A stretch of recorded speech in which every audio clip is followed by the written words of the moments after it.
What's up, everybody? Brian Edwards, MajorWager.com, coming to you around 4:45 p.m. Eastern on December 21st. Going to talk some bowl action. Let's start with Georgia State minus 5.5 or 6 versus Ball State, 2:30 Eastern on Saturday, which will be the 25th? Yeah, Christmas Day. Boom. There you go. Christmas Day action. Really like Georgia State here. They finished 6-1, both straight up and against the spread in its last 7 regular season games. Only lost 21-17 at UL Lafayette, which finished the year on a 13-game winning streak, and they easily took the cash as 13.5-point road underdogs in Lafayette. No shameful losses on Georgia State's resume all year long. They lost to all bowl-bound teams: Army, North Carolina, App State, Auburn. Did I say Auburn already? I meant Army. Anyway, Army, North Carolina, App State, Auburn, and the Raging Cajuns.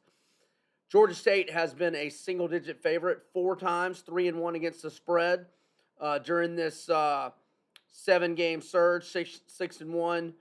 During that stretch, Darren Granger, their QB, 11-1 TDI&T ratio. He also has 553 rushing yards this year. Georgia State is 8th in the nation in rushing yards, and Ball State's run defense is ranked number 92 nationally out of 130 FBS teams. Ball State only 6-6 straight up, 4-8 against the spread. Lost outright in 3 of its last 5 games while going 1-4 against the spread. The Cardinals 2-4 against the spread as underdogs this year. 4 of their 6 L's by double-digit margins. All right, let's go to the 27th. And we did not get the best of the line here because Nevada was initially favored, but with their head coach, Jay Norvell, bolting for Colorado State, along with most of his staff. Now, some of them are still behind doing the interim coaching job. But I hate I didn't get the good number, but Western Michigan minus 6 looks great. I always talk about location and motivation being key in the bowl games, and this game is at Ford Field in Detroit, so obviously location favoring the Broncos here. Nevada will be without Carson Strong, 4,186 passing yards, 36-8 TDI&T ratio. Nate Cox will presumably get the start. Very little experience for this guy. He's appeared in only 3 games this year. Romeo Dubes, 2-time first-team All-Mountain West Conference, declared for the draft, 80 catches, 1,109 yards, 11 touchdowns. Cole Turner, tight end, also going to get drafted, bypassing the bowl, 62 receptions, 677 yards, 10 touchdowns. Also, Melquan Stovall into the portal following Norvell to CSU. He's got 56 grabs for 627 yards. And another receiver, Lockhart, 35 catches, 470 yards.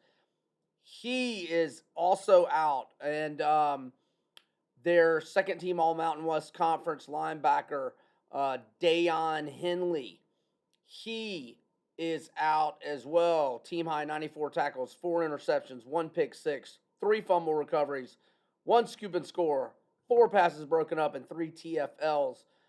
Western Michigan has 5 wins by 7 points or more. They also beat Nevada's Mountain West rival 23-3. They won at Pitt 44-41. And QB Caleb Ellaby, 21-5 TDI&T ratio. He's got 2 excellent running backs, Sean Tyler, Ladarius Jefferson. They've combined for more than 1,800 yards and 19 rushing touchdowns. And Sky Moore, his star receiver, 90 catches, 1,247 yards, 10 touchdowns. I like the Broncos. Let's go with NC State, anywhere from pick'em to -2 versus UCLA. UCLA's 0-4 both straight up and against the spread in its last 4 games against teams that got bowl eligible. They haven't tasted victory over a team or an opponent that is going bowling since they beat LSU in week 1, September 4th. Whereas NC State 9-3 straight up, 7-5 against the spread, 8-2 straight up in its last 10. The 2 losses by 4 combined points at Miami by 1 and at Wake by 3. NC State QB Devin Leary, spectacular season, 3,433 passing yards, a 35-3 TDI and T ratio. NC State plays really good D, 18th nationally in scoring D, only giving up 19.7 points per game, and number 23 nationally in total defense. I like NC State. I also like Minnesota -4 versus West Virginia. Minnesota, single-digit favorite 3 times this year, 3-0 against the spread. In the Gophers' last 8 games, they went 6-2 both straight up and against the spread. They ended Wisconsin's 7-game winning streak in the regular season finale, beating the Badgers 23-13. Minnesota 8-4 straight up, 7-4-1 against the spread, despite losing their top 3 running backs. Whereas West Virginia had to eke out a win at Kansas, 34-28, to get bowl eligible. They are 6-6 both straight up and against the spread. They went 1-3 against the spread in their last 4 games in the regular season. Letty Brown has opted out of the bowl, 1,065 rushing yards, 13 touchdowns. And I like the Gophers. Let's also get on the Vols, who went from 3-7 under Jeremy Pruitt to 7-5 under Josh Heupel, despite like literally a half dozen or so of their best players jumping in the portal before Heupel even got to his first spring practice. UT won 6 of their games by margins of 24 or more. Hendon Hooker 26-3 TDI and T ratio.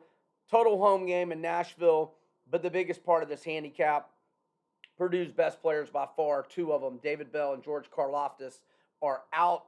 Karlaftis probably going to be a top 10, certainly a top 15 pick in the draft at defensive end. And David Bell, 93 catches, 1,286 yards, and 6 touchdowns this season. I also like Kentucky, -3 against Iowa. Kentucky, 9-3 straight up. Hold on one second.